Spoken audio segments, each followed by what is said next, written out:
happening, YouTube? This is your girl Megan. Welcome back to the Hood Astro Queen, to all of my returning subscribers. But if this is your first time on my channel today, go ahead, hit that subscribe button because you know you want to. Okay? And shout out to all of my new subscribers as well as all of my day ones. I love y'all. And today I am coming at y'all with another free reading. So you know how we do. I'm going to get into the email and then we'll do the reading and then close this bad boy out. Okay? So let's begin, shall we? So the email reads, I was born on January 13, 2001 in Cleveland, Ohio at 7:10 a.m. Now, I do notice in my chart I have a significant south node playing out in my chart due to my sun conjunct the south node in the first house. In some way, I've felt alone most of my life, and I'm often quite distant. I'm also a Scorpio midheaven, but I honestly have trouble understanding my place in the public. I feel more like a victim, and whenever I'm feeling like things are in a good place, I always feel like someone is going to try and deter my reputation, but I don't know if that deals with my moon in the 8th house, governing rapid changes and such. I don't want to make this too long, but I would love to learn more about myself. Thanks. And thank you. Thank you for writing me. So, because you haven't disclosed or specified if you wanted me to reveal your name, I'm not. Okay. We're just going to call you Jay for all intents and purposes. So, Miss J, I find it very, very interesting that you are seemingly concerned with your image, right? Your public standing, your image, because I know as a Capricorn, those things are very important to you. As Capricorn is the natural ruler of the 10th house, which governs your career, your reputation, and how you're viewed in the public. So that's very interesting. And with you having your south node and your sun conjoined to your ascendant in Capricorn, it actually explains a lot as far as, because I noticed you said you've always kind of felt distant in a way. You've often kind of just felt like, I guess, isolation is kind of what I'm getting at here. Simply because a lot of people who have Capricorn south nodes tend to come from previous lifetimes of being a loner. Okay, like that's naturally your default position. And it's compounded by the fact that your south node is in your first house. So this could denote somebody who naturally is comfortable with focusing on themselves, and not necessarily in a negative way, right? Or that you're a bad person or you're selfish, but it probably is second nature for you to kind of like I don't want to say isolate yourself from other people, but for all intents and purposes, maybe isolate yourself from people, even unknowingly, or develop a me against the world mentality, or even be the type of person who is just not really used to cultivating relationships with other people. And ironically enough, with your north node in your seventh house, that seventh house governs friendships. It governs relationships even. And your seventh house is actually known as your descendant sign also. So with Cancer being on your descendant, this can also point towards you having issues as far as like family, right? You could come from a line of family issues or issues within your home. However, ultimately, you have a karmic duty to nurture others and to, as I said, forge these relationships, these connections, and really pour into other people. You know, that's how you're going to manifest a lot of your blessings in this lifetime. Now, another, I guess you can say, explanation for you feeling so distant is also you have Aquarius on your second house cusp, and you have like pretty prominent Aquarian energy because in here you have your Mercury as well as your Neptune and Uranus. Okay, and this could create somebody who, as you said, kind of feels detached a little bit, like, you know, a little throwed off.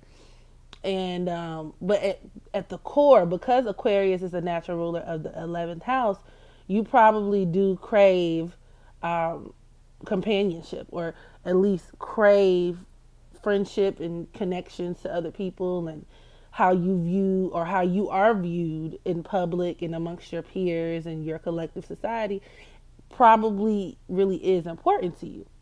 However, okay, in fulfilling your North Node mission of, like I said, even if it's creating a family of your own, like I said, treating other people like family, forging these paths and these friendships and these connections, you do face an obstacle, because I know you said that you kind of feel like victimized, and that was a very interesting word. You said you feel victimized often, like when you feel like things are going good, and you feel like there may be people who try to kind of undermine that and undermine your reputation.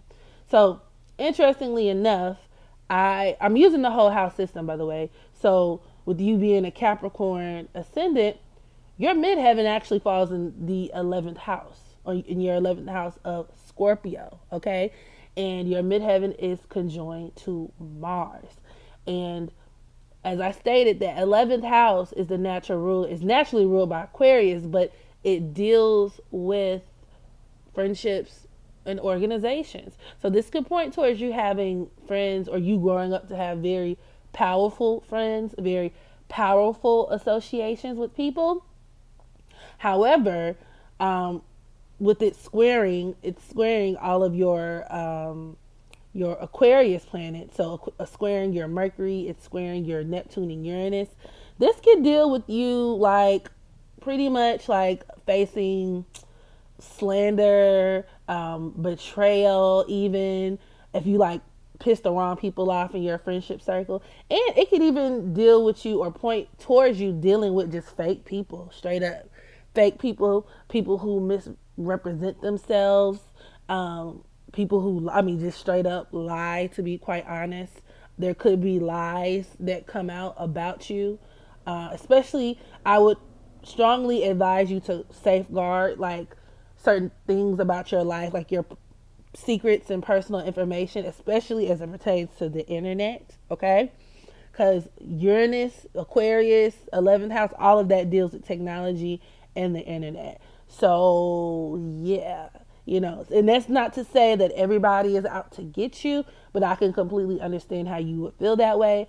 Mars conjoined to the midheaven can produce somebody who feels the need to fight for their reputation, and if negatively aspected, are put in situations where they have to defend themselves and defend their reputation, okay? And you will absolutely have some pretty shady characters, so to speak, around you. So I want you to be mindful of that. There's nothing wrong with forging relationships, but it's just about using your discernment. You know what I'm saying? Discerning who's worthy of really being your friend, who's really worthy of knowing your personal information, and who's not. And this theme of defending yourself can be in heightened as your Mars is at the 12th degree, and then number 12 does deal with victimization and sacrifice. Also, because Mars can symbolize, for a woman, Mars can symbolize a man, right, in your life, like a love interest or things of that sort. I would strongly caution you to practice discrimination, well, maybe not discrimination, but discernment as it pertains to your dating partners also, because there is a strong possibility of you being betrayed by a lover or a guy that you dated, especially with your Pluto, right? Because Pluto governs, it co-rules anyway, Scorpio, and so the ruler of your 11th house sits in your 12th house, and the 12th house deals with losses, and it deals with hidden enemies, okay? So reinforcing this theme of there being people around you, be it like lovers, be it friends, be it people in like an organization or institution or whatever, who don't really have your best interest in mind. You know what I'm saying? That Pluto in the 12th house can be very very challenging. And you could be the type of person to, I guess you could say, have people plotting on you and you not even really be aware of it. You know what I'm saying? Or people who, like I said, that phoniness. Like, you feel like y'all are cool or they may be your friends, but behind the scenes, it might be a completely different story.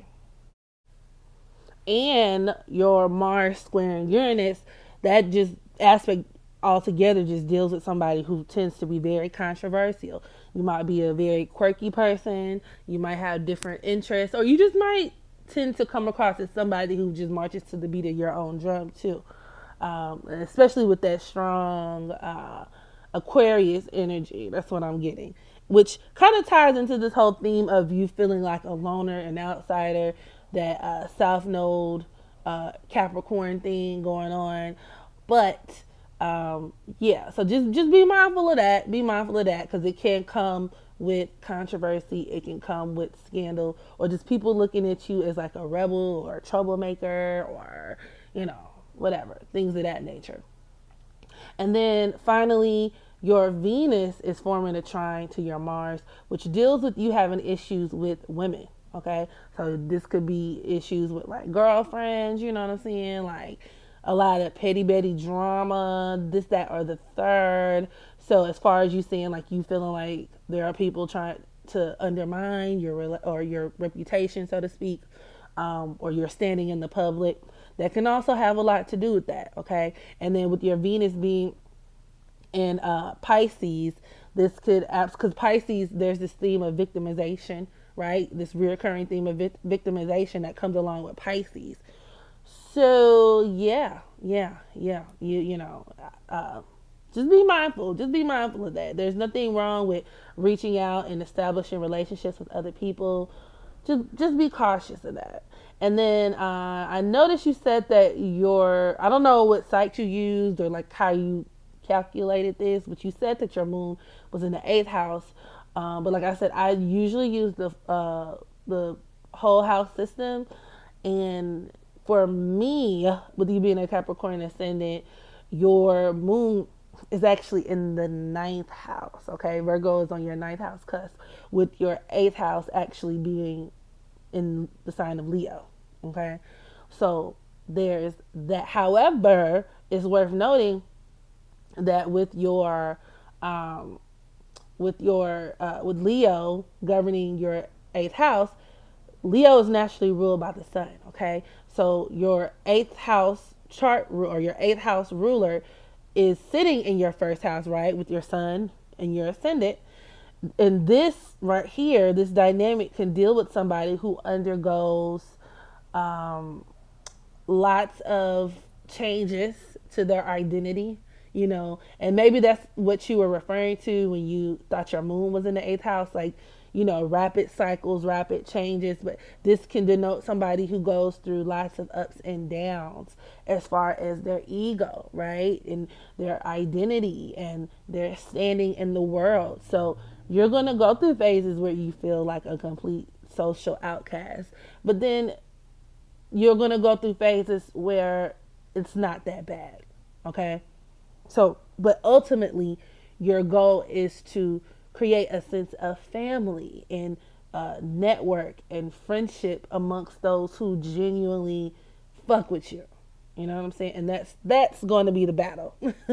Finding out who genuinely fucks with you.